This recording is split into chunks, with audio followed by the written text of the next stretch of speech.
Okay,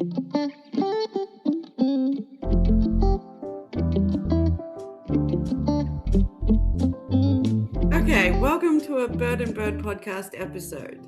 Today we are recording to mark World IP Day for 2026, which this year is focusing upon the relationship between IP and sport. My name is Brianna Quinn and I am a partner in our sports law team here at Bird and Bird in Sydney. And joining me today are Gabriella Bornstein and Rebecca Currey, two excellent experts in IP and all things sport related. Would you both like to give us a quick introduction? My name is Gabriella Bornstein and I am the General Counsel and Chief Operating Officer at Motorsport Australia, which is the governing body for motorsport in Australia. I guess the clue is in the name. Before that, I was an intellectual property partner at Kirkland & Ellis in London, where I handled large-scale IP disputes, especially in the pharmaceuticals and tech space, but also in branding. And I did train in Australia in IP, and while I was crossing between Australia and London, I completed a master's in law, and that master's was in sport and IP law. So I'm pretty keen to have this chat today with that background. Thanks, Brie. My name is Rebecca Currey. I am an IP partner in the Sydney team of Bird and Bird. I've been an IP specialist for more than 15 years. All areas of IP is my forte, particularly in the Sydney office. It's not like the UK where you might focus more on soft IP or hard IP. We have the benefit of doing all things IP in the Sydney team, but my forte is particularly patent litigation and trademark litigation. And glad to be having this chat with you this morning. Thanks both. Probably worth a note to say that contrary to Gabriella and Beck, I am not an IP expert, so I will be learning along with everyone that is listening to us. So maybe before we get into any detail, could you just frame the role of IP in sport and how meaningful the intersection really is for me? Sure. Do you want me to take that on, Gabriella? I guess it's important to start from what is IP. For those who don't know, IP falls in 5 or so buckets, broadly speaking. So we have trademark rights, copyright, we have design protection, we have patents, and we also classify confidential information as a form of intellectual property. So when you think about sport and the evolution of sport from live entertainment really to big online broadcasting, you can see the copyright starts falling into sport and protection, and then merchandising rights and licensing deals and player branding and team branding. It just, all aspects of sport are wrapped up in some component of IP. And Gabriella, is that your experience as well? Yeah, absolutely. And so I guess the question that we're probably really getting to is, as a sports fan, why would you care about IP? And I would say I was certainly a sports fan long before I was an IP lawyer. But if we think about buckets, which Beck has already described as sort of the brand and the tech in sport. So if we think about the brand, the ownership of IP within a sporting ecosystem determines who holds the power within that ecosystem. And that is probably most evidence when we think about how sports fund themselves. So there are broadcast rights, which Beck has already said, that links to copyright in particular. There is merchandising, that's often really related to trademarks and copyright. There is sponsorship, which is essentially brand deals where trademark rights are always at the heart of sponsorship. There is government funding, less related to IP, but not totally irrelevant. And then the other bucket for sports is wagering, which might be a conversation for another day. But even in wagering, the importance of data is critical, which also links to an IP right.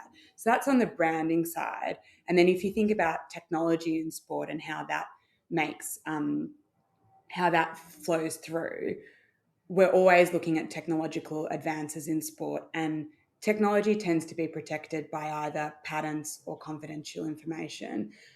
And if we think about what a patent is, it's a protection of innovation. And there's this idea of the patent bargain. So why do you get a patent?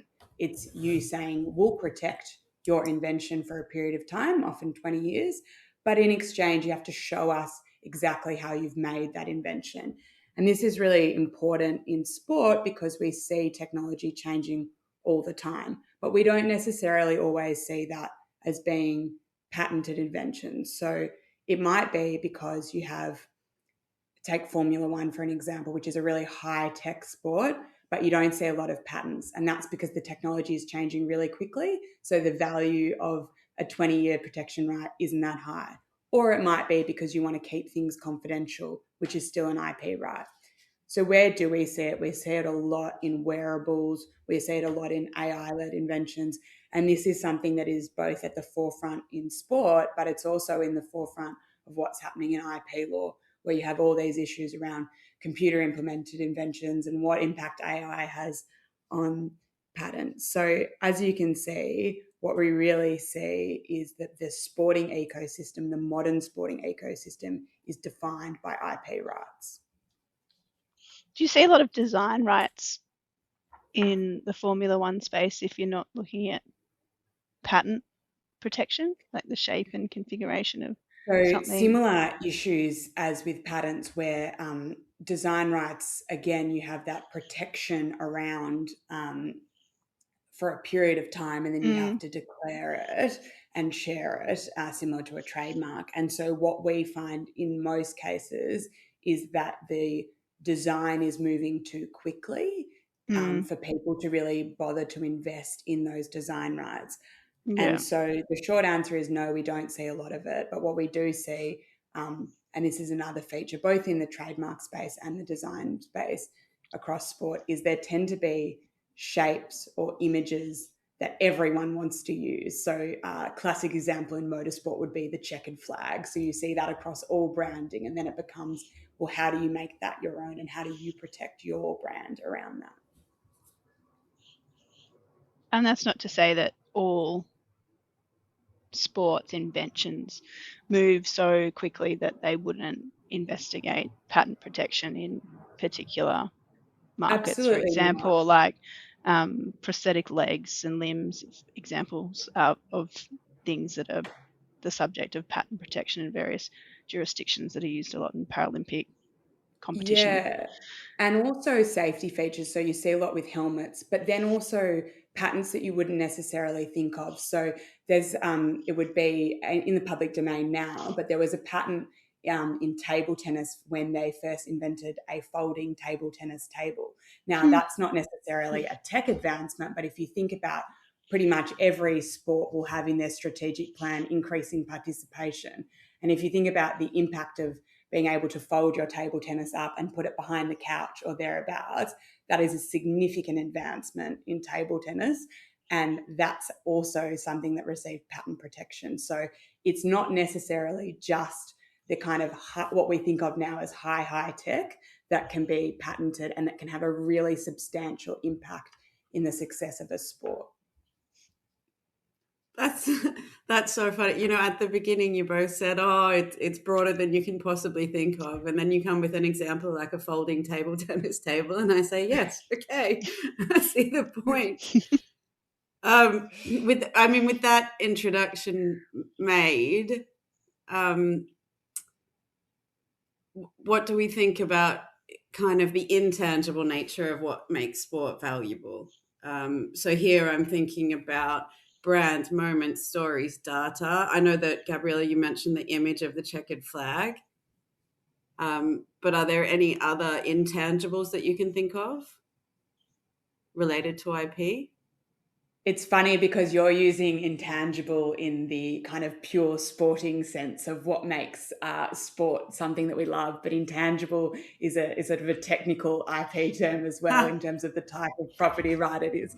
Now, I'll try to take it in the intent that you're bringing, which is what makes sport so special and how does that link in with IP. And I think when you think about powerful moments in sport, and often it's the vision of something really special occurring, And that is important in the moment, but then it's also important in how that is used in archival footage and who owns the rights to that. And so there was, and I will be repeatedly revealing my Melbourne and AFL bias through this, no doubt, but there's this fabulous moment in the 2005 grand final between Sydney and West Coast with a mark by Leo Barry. And you've got the audio of Leo Barry, you star in this enormously brilliant photo, and there's this whole concept around that about the image rights, and is it the player's image right or is it just the photographer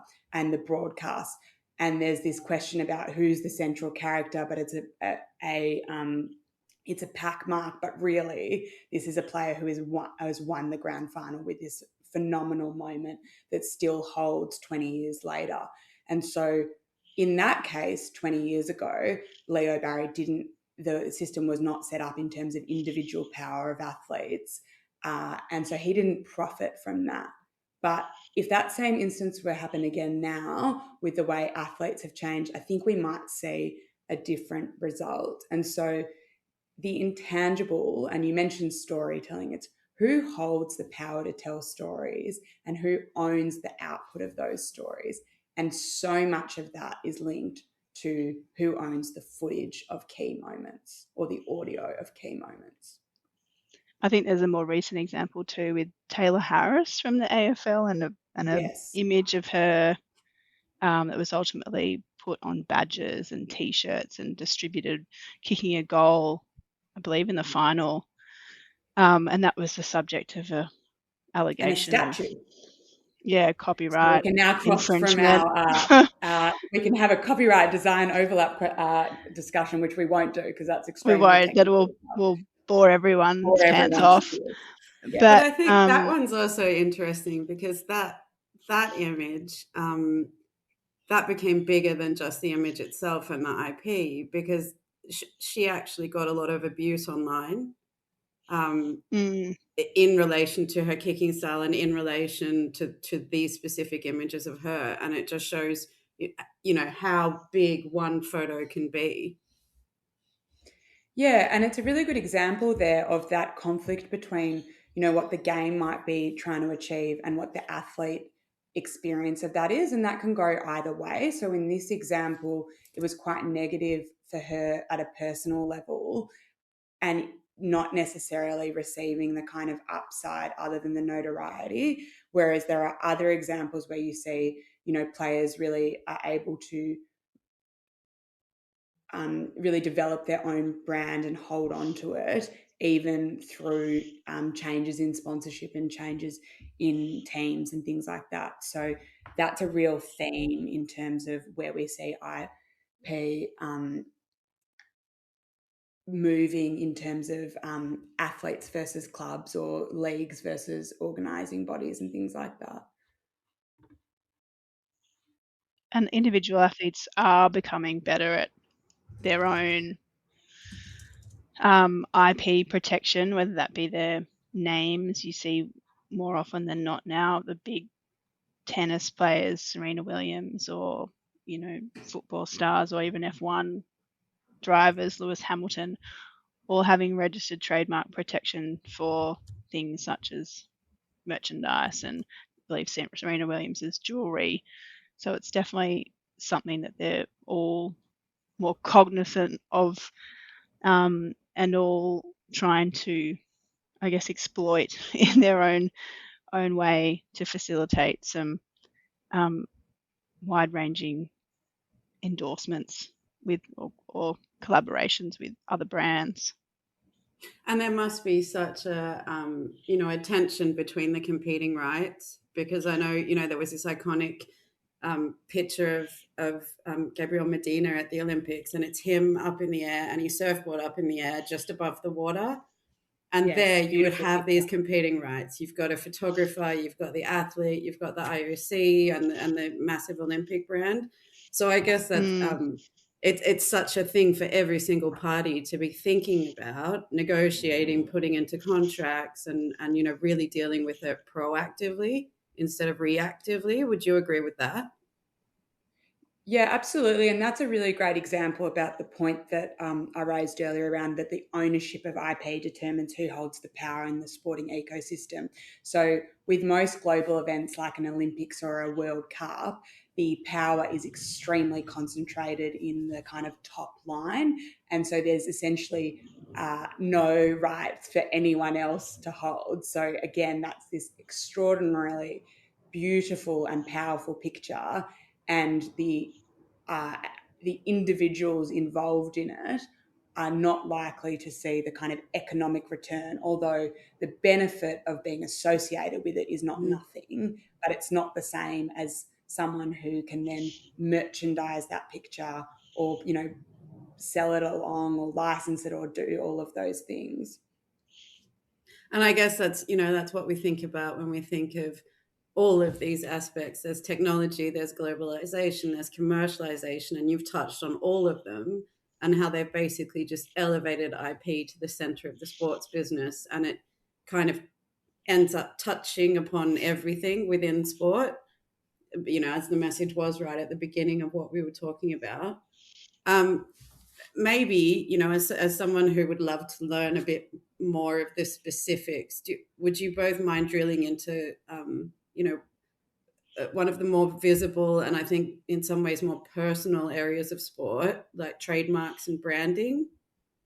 Yeah, sure. Well, as I said a few seconds ago, trademarks and branding are becoming, well, have always been a key component of the sporting environment, whether that be the names of particular clubs that are protected as trademarks, or the names of individual players that have particular notoriety that are looking to exploit their fame through licensing deals and merchandising deals and collaborations with bigger sporting organizations. It's a very lucrative business component of the sporting landscape. Yeah, and we see some direct conflict that occurs now. So take Lionel Messi, when he was playing for FC Barcelona, that they are sponsored by Nike, but he is an Adidas branded athlete. And so you have all this investment from whichever way you look at it, one or the other. So, say Nike in Barcelona, and then their star player, sure, when he's wearing the Barcelona kit, he's in Nike, but when he's trotting around the place, he's always representing essentially their arch rival, Adidas. And I'm sure someone will tell me off for not saying Adidas, but there we go. um, so that is something we see all the time in terms of, because you have layers of control in a sport, whether it's the governing body, whether it's the league, whether it's the team, whether it's the player, you can have these conflicting branding deals and conflicting trademark deals that come through. And that's something that sport has to really deal with proactively if you want to think about that. So in advance that some of your athletes are going to have this issue. So how do you protect that? And we see this all the time around protecting against ambush marketing and some really strong regulations and things like that. But it plays out not just at the big events, but at, sort of week to week in football or in other sports. Yeah, I actually read something recently about football in Germany and this, Adidas and Nike, the different ways that they're sponsoring and the different ways that they're getting their market message across. And part of it is, I think what occurred to me is that you will have a company coming in and really wanting to shift an established relationship that's been developed over years and years. And, they might come in with an offer that someone can't refuse, and then they transfer whoever the person is, whether it's a league or a club, they say, okay, I've been with this brand for 10 years, but yeah, I want to try this brand now. Are there ways that brand number one can kind of get back into the market and find a way to get that brand recognition back up again? And it's really interesting because, again, this might depend on what they've done from their trademark strategy. So a really famous example of this is with Roger Federer, who was with Nike for a very long time. There's the iconic RF logo. And then speaking of offers that can't be refused, he was essentially right towards the end of his career offered a $300 million 10-year deal with Uniqlo. Now, the RF was not lodged as a registered trademark by Roger Federer. It was lodged by Nike, who owned the mark. So when Roger moved to Uniqlo, initially we didn't see any of the RF on his branding because he didn't own it. Nike did. Oh, wow. Now, what we assume happened there is the goodwill for Nike in retaining that logo and that brand, probably not worth it in saying much loved, global icon, you cannot have access to your RF, but they could have. And so that again goes to, from both Nike's perspective and Federer's perspective, that proactive thinking. And it's hard to do for players because you might be signing those deals very early in your career where you don't know that you're going to be kind of a global icon. But essentially, how can they get back in the market? It depends on what they own and what they have access to. So how strong are your branding deals? What trademarks have you done? And that goes for both parties. So you want to make sure you have the rights or that you have ongoing access to those rights, even if things move on. So what are the post-deal licensing going to be? What's that going to look like? Yeah, because there's such a tension. I think Roger Federer is Roger Federer, right? So as you say, he's in a position where he can come and say, can't we reach an agreement here?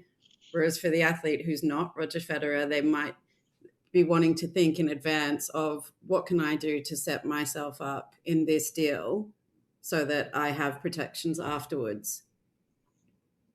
Yeah, absolutely. And that goes to the kind of key question in any deal, which is who's going to own the IP and who's going to have license to use it either during the deal or beyond. So that's a really critical aspect for anyone in any aspect of the ecosystem, is who actually gets this.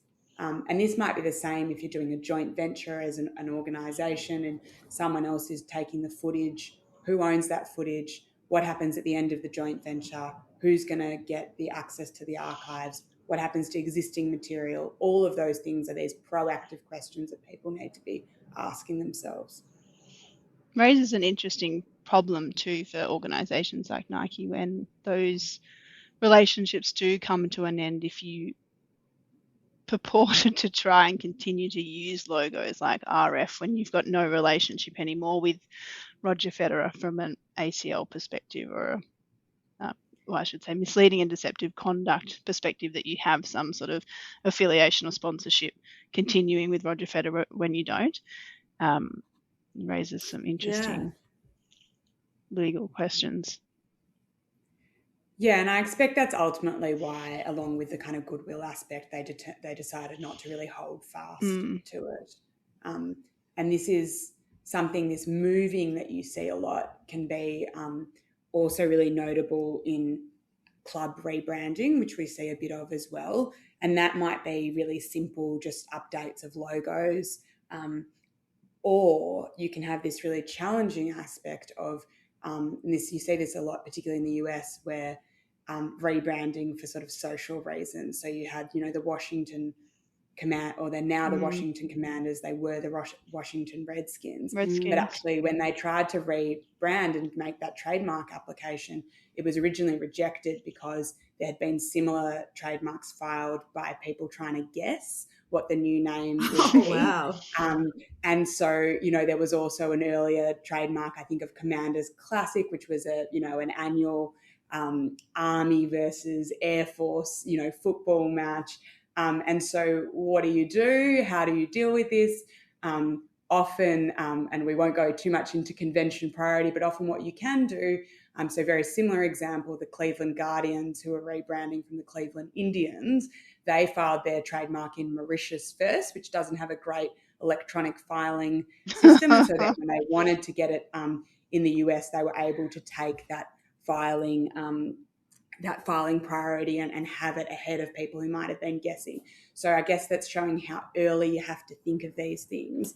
And one of the things, again, revealing my really Melbourne AFL bias here, I recall when I was a very junior IP lawyer, and Hawthorn had won 3 premierships in a row, and they were looking not too bad in the 4th year, and everyone started talking about Forthorn as the sort of, it's the three-peat, it's the Forthorn. And we actually went on to what was then known as Atmos, but the IP trademark search, and we found that someone in August, so well before finals, had filed a trademark for Hawthorn. It obviously fell away when Hawthorn didn't win. But this is the type of thing. And of course, the footy gods, the sporting gods, you would never really, as a club, want to file that before you'd won, because if people found out about it, you would be horrified and absolutely lambasted about the kind of ego and arrogance. But it's a really important merchandising opportunity that you need to be mindful of. And so this is the real challenge as we move through. And we also see this in terms of governing body rebrands. So we have seen, the IAAF in athletics has become World Athletics. FINA has become World Aquatics. For myself, the Confederation of Australian Motorsport has become Motorsport Australia.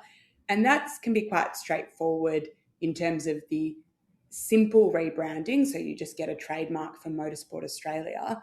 But what is more challenging is you might have awards or trophies or leagues that have your old branding, and you can't necessarily easily transfer the goodwill. So I guess all of that is to say it's a really complicated and proactive branding exercise that has a lot of pitfalls, because there's so much money involved in sport. There are always people who'll be trying to preempt what you're doing as a sporting organisation or league or team. And I guess it becomes more difficult to, as broadcasting expands and as codes look to move, like the NRL internationally to be playing games and in the US, etc.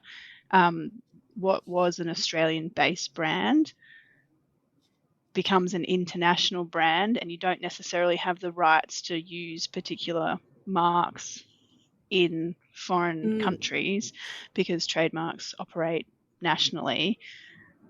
And it's always, with a sport like an AFL or NRL, which are domestic, or netball, when you're looking more broadly at the world, you get big clashes of interest in team names, for example, where there's the Dolphins NRL team, but there's the Dolphins NFL team, for and example. The Raiders too.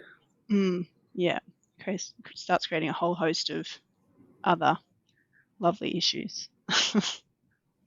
One of the other issues, and less from an IP side, I think, but maybe worth feeding back to you as IP lawyers, is sporting succession. So when you have a team that goes under and they have obligations to people, and then they effectively come back and they rebrand as a new team, when a tribunal is looking at whether that new team is liable for something that the old team did, they will often actually look at branding, and they will look at the club and say it has the same logo, it has the same trophies, it uses all of this historical branding. So that's where I think branding and trademarks and all of this goodwill that you've put together into an organization can actually impact also other legal proceedings.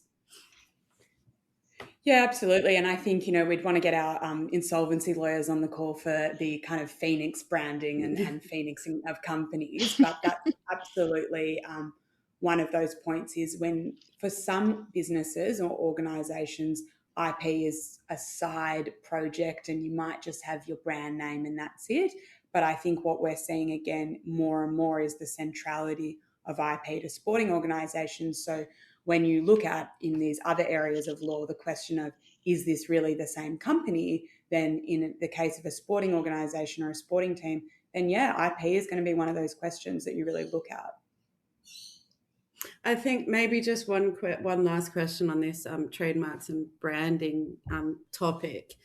And you may not know anything off the top of your head, but, we hear all of these stories about, in cycling in particular, there's a cyclist that really wants to ride this bike, but his team is sponsored by another bike.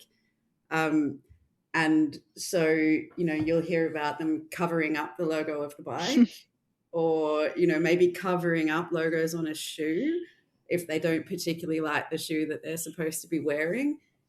Have you seen any kind of examples like that? So I'm aware of those examples, but they're quite hard to find because people unsurprisingly try and keep them quiet. And whether or not that's going to occur is also to do with the strength of the brand deal or the sponsorship deal that you have with the team or the organization or what's going on. So, and there's a challenge always in terms of and then again bringing other areas of law around competition law and are you restricting people from sort of free use and free trading, but the ability in the brand deal to say you have to wear this and it has to be on display. And so you will see a lot of, and this is a whole issue in trademark licensing and what that makes a valid trademark license, particularly on exclusive licensing, is how much control you're exercising over how your brand is displayed. And that's really important. So you will see in a really well-crafted brand deal, there will be a lot of, well-crafted from the side of the sponsor, there'll be a lot of real specificity about how big the logo has to be, what color it has to be, where on the shoe it has to be, all of those things. So in that instance, the player would be, or the team would probably be breaching their deal. It's just whether they have a side conversation to say, hey, if you really want the team to win, I'd really like to use this bike or do this. And then there's probably some other issues around sometimes what that means for the other brand in terms of whether you might be falling foul of some issues with them in terms of sort of bastardizing their brand image and their shoe or things like that. Yeah, I And guess the other a lot of players it would be too. practical conversations and, trying to find the best approach for everyone, but really taking into account legal constraints as well. Yeah, and you see it a bit in tennis where there'll be a clothing manufacturer that is sponsoring a player and they don't have a shoe. So Uniqlo is a great example of that, where they've got lots of tennis clothing, not so much into the shoes. And so that would essentially be a carve out in that deal, which says wear the shoes that are going to be best for you. But if you were a Nike athlete, I think you would struggle to find yourself not wearing a Nike shoe. Okay, maybe looking forward then. So listening to you both, I can hear that the space is moving very quickly. There's a lot of developments, whether technologically from a commercialization perspective, bearing in mind that people might be a little bit tired of the conversation about AI. I don't think that we can avoid it in this conversation because I do think it's something that we need to be across. Could you maybe give me your views on what the future looks like for IP on sport, taking into account the impact of AI? So sports are at varying degrees of sophistication with AI, and I think that's always important to think about. So we're seeing a lot of use of AI in the sort of bio and health factors and monitoring, and so that data led. And the key for sports in the successful use of AI is the quality of the data that it has. And so at the top level of sport, and so again, I'm going to use a motorsport example, the F1, the quality of the data now is exceptionally high and has been for some time. So the way in which they can use AI to learn more about what's going on with the drivers, how you might approach a bend, where there might be concerns around a track, all of that is absolutely stuff that you can use, as well as on the kind of data-led progress in engines, in what we're going to do about the sport. So that is a real example of that sophistication we're going to see and already are seeing in sport. Where it's more interesting or more challenging is, let's say, at the local or grassroots level. And I would love it if we could roll out our AI in the same way across Motorsport Australia and our competitions, and we would be able to look at, what bends and what turns do we need to be worried about?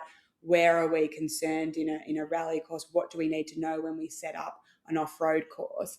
But the problem is we don't have the data that enables us to do it, and we're not going to be able to magic that up in the next 3 to 6 months such that we can really make the most of AI. So I think what you'll find in sport is this will accelerate in some areas of sport, and it will accelerate their technological advantage as between each other and various sports, but also that from the grassroots might look very different, even more to the elite. And I think that applies across sports. So what does that mean? It means that we all need to be looking at, if you don't have perfect data now, that's fine. But you need to be looking to get that data going forward so that you're not having the same conversation that I'm having now in 5 years, in 10 years, where you say, hey, we really should have done something about this in 2026. So I think for me, that's the real tech side of the AI implications for sport. But that's probably a real opportunity for sport. If we think about, especially in Australia, the volunteer nature of sport and how just interested and how much engagement we get in sport, you can imagine that people, particularly using, open AI, where they can input their own data, you can imagine that people will hear the call and go out and start bringing in data to add to the overall picture. So that would be great. Yeah, absolutely. And that's sort of where you'll be seeing sports, including, or governing bodies, including us, investing, is how do you create a system that enables that sort of community support for data logging? And there's always challenges in terms of you need to make it open enough for people to be able to input, but not so open that it can be corrupted and all those types of things. But, that's a real pathway for sports moving forward, is to really use their volunteer base. And if we were to develop regulatory frameworks, I know this is a conversation that's come up recently in sport, and in particular about sports organizations not yet having probably focused on the regulatory framework of how we are going to use AI in the sport itself. What do you think the impact of a regulatory framework would be on a sport when it comes to AI, whether positive or negative? Yeah, so I think probably 2 points on this. The first for me is that broader regulation point. So what we see for sporting bodies now in Australia and probably globally is the amount of regulation that they are subject to is increasing and increasing and increasing. And that's a real challenge for most sports, because outside of your really high profile, well-funded, and those sources that I talked about right at the beginning, most sports have very few people at head office. And so the increase of regulation on them, whatever that looks like, is always going to be a challenge. And that's not me saying that regulation is good or bad. It's just the practicality of it is going to be a challenge for most sports. In terms of where it's needed and what it needs to consider, for me, the key in terms of thinking about AI and that regulation is, like most things, AI is a tool. So it's not so much about regulating AI, but it's what are we doing with that AI? What are we doing when we're collecting all of this player health information, these player biometrics, these individual, very personal information, and we're handing that off? So that's not so much an AI issue, but AI and AI's ability to deal with that information really exacerbates the concerns that we might already have about the way sporting organisations hold that information. Wrapping up then, I've heard a lot, I've learned a lot. I can see that this interplay between sport and IP is bigger than I even imagined, and probably bigger than what you indicated at the start. Are there any practical tips that you can give to the listeners? I would say that my tip generally, given the increasing world domination of particular sports, that it's really important for everyone starting out in this space to be forward thinking about their IP protection strategy, whether that's looking at broad trademark protection globally, thinking about the kind of technologies that they're investing in and how they're going to protect them long term. While it can be an expensive outlay at the beginning, IP is your most important asset from my perspective in a sporting organisation, and it's really important to be across at the beginning how you're going to best protect those assets. And is it fair to say that that goes for both the organisation and the athlete, and that that there could be a real tension between those two sides? I guess it depends how famous you become as an athlete. It's always important to think about it if you're going to get particular endorsements, etc. But trademark protection, for example, as an individual athlete when you're starting out, is probably less important than focusing on becoming the best soccer player or tennis player that you can possibly be to be able to get those endorsements in the first place. So probably less important from the player's perspective. And I'm thinking more about codes or other sports like Formula One, where there is a lot of technology involved, and they need to think about how they're going to protect that in the long term, whether that be patent strategy, confidential information strategy, design rights, etc. Yeah, I think I would say something similar. So if you were starting with what do you need to do, the first thing you would say is own your IP and know its value. So what do you need to own and what do you need to have access to and over what period? Now, you're probably not starting from scratch as any sporting organisation or team or even an athlete. So what would you do if you're not starting from scratch? Well, you would audit your IP. So you need to know, what do I own right now? What do I need to own? Where can I still move in and trademark something or patent something? And where do I need to have a bit more of a defensive strategy because I've missed the mark? And I would be, every time I see a organisation or a team rebrand, because I'm a trademark nerd, I always go and search to see, have they lodged that trademark application? And you would be astonished, and I won't name names in this forum, by the number of national sporting organisations that when they rebrand, they don't lodge the new trademark. And so there are some right now that don't have that. So they should do a little audit right now. And then the last thing I would say is all aspects of the ecosystem need to be ready for the power of other aspects of the ecosystem. So here what we've talked a lot about is the power of the individual athlete.